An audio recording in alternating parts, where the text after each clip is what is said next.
Tidak semua harta akan membawa kepada keberkahan. Ada harta yang membuat rumah tangga tenang, tapi ada juga harta yang justru membawa masalah, perselisihan, bahkan menjauhkan kita dari Allah.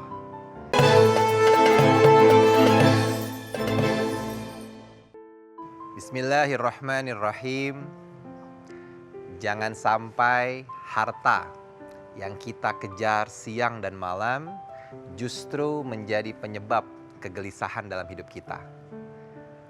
Banyak orang yang berpikir semakin banyak harta maka akan semakin bahagia. Padahal di dalam kehidupan tidak semua harta akan membawa kepada keberkahan. Ada harta yang membuat rumah tangga tenang, tapi ada juga harta yang justru membawa masalah, perselisihan, bahkan menjauhkan kita dari Allah. Kadang-kadang kita terlalu sibuk mengejar rezeki, sampai lupa bertanya dari mana harta itu datang. Halalkah jalannya? Adakah hak orang lain di dalamnya? Islam mengajarkan kita bahwa harta bukanlah sekadar milik, tetapi amanah. Dan setiap amanah pasti akan diminta pertanggungjawabannya. Maka mari kita renungkan bersama. Jangan sampai harta yang kita cari dengan susah payah justru berubah menjadi musibah di dalam kehidupan kita. Semoga Allah menjadikan rezeki kita rezeki yang halal, cukup dan penuh dengan keberkahan. Ibu, gonjreng sekali ini hari ini. Pemirsa RCTI yang dirahmati Allah, konsep harta di dalam Islam, satu, semuanya adalah milik Allah. Manusia hanya mendapatkan titipannya saja. Ada yang kaya, ada yang miskin. Mau yang mana? Kaya. Ada yang uangnya banyak, ada yang terbatas. Semua adalah titipan Allah. Maka ketika kita tahu bahwa yang namanya titipan itu sewaktu-waktu bisa diambil nggak, Bu? Bisa. Ketika kita tidak menggunakannya dengan benar. Maka bersyukurlah jika pemirsa dikaruniai kekayaan, rezeki dari Allah. Berarti Allah mempercayai. Allah menitipkan amanah itu. Yang kedua, konsep dalam harta adalah bagaimana cara kita mendapatkannya dan untuk apa kita menghabiskannya. Karena setiap amanah, setiap titipan yang Allah berikan kepada kita, maka pasti akan dimintai pertanggungjawabannya. Carilah rezeki yang halal, karena rezeki sudah tertakar. Mau kita mencarinya dengan cara yang halal ataupun yang haram, itu sama saja. Pasti kita akan dapat, pasti. Satu ketika Ali bin Abi Thalib menitipkan untanya kepada seorang pemuda. Lalu ia berangkat ke masjid untuk sholat.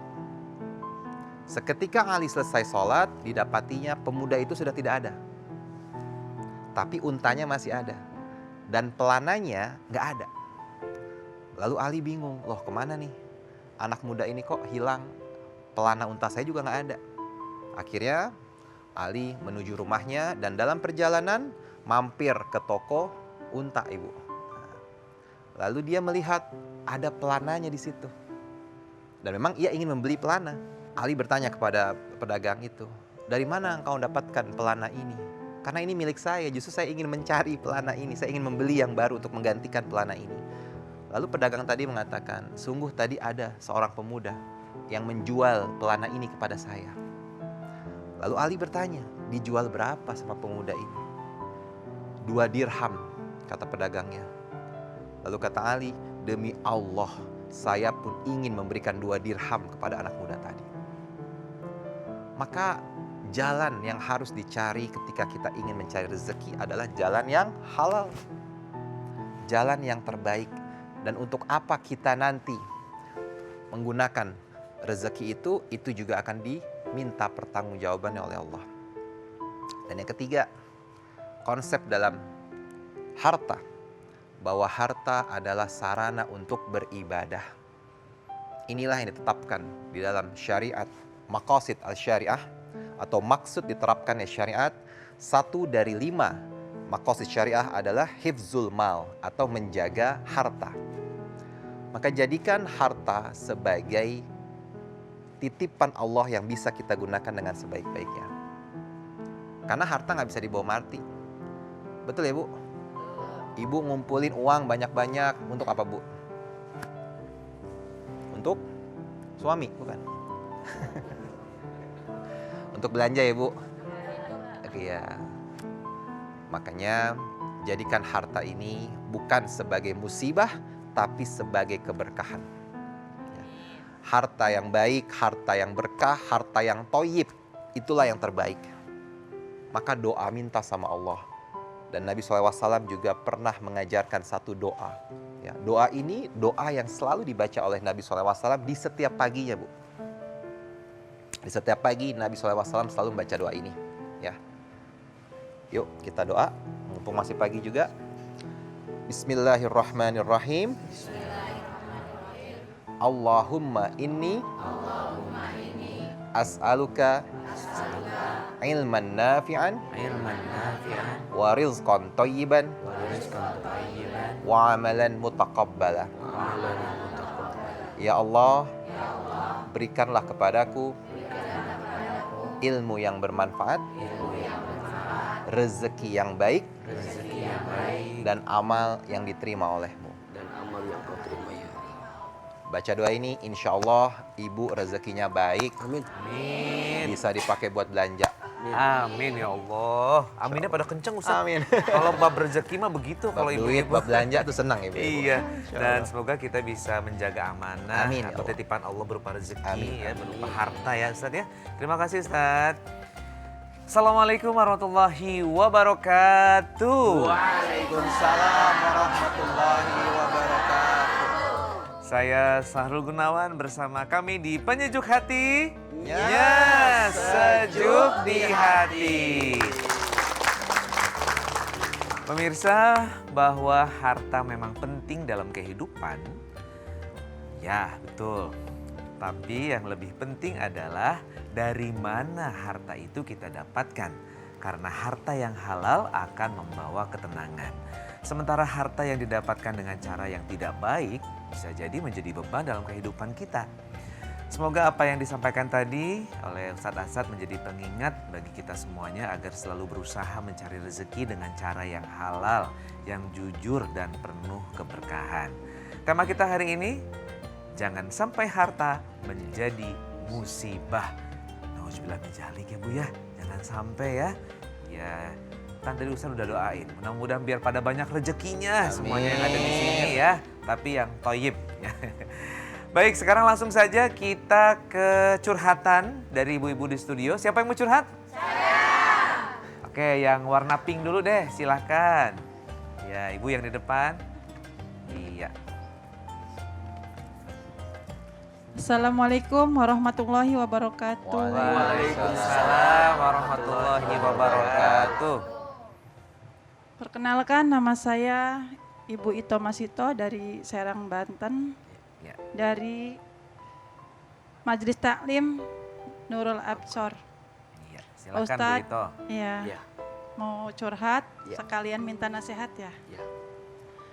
Ustadz, saya tuh setiap hari cari nafkah ya, mencari uang, mencari rezeki. Tiap hari padahal mah. Tiap hari keliling dari pagi sampai sore ya.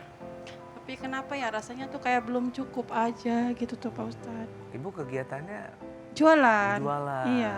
Iya, setiap hari Iya, berkeliling setiap ya. hari berkeliling. Ya. Iya, Masya Menafkahi Allah, dua Ibu anak. Ito membantu suami Iya. ya. Enggak.